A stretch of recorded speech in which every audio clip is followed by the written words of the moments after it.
Ayun na guys. Ang puti ng gawa ng barko guys. Parang ano lang ba? Parang hospital lang. Yung magagawa namin guys. Magaling yan. Yung mga tira lang namin sa pintura.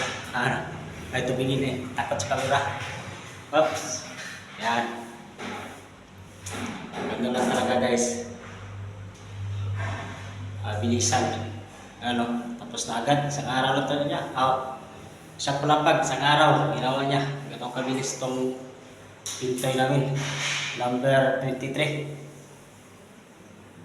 Isa na naman pintay dito. Tingnan natin. Ayan, isa naman pintoy oh.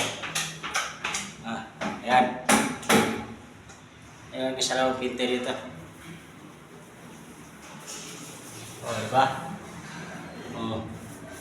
Ayan, pintay na bisa. Pero pintay namin dito guys. Ayan, salamat.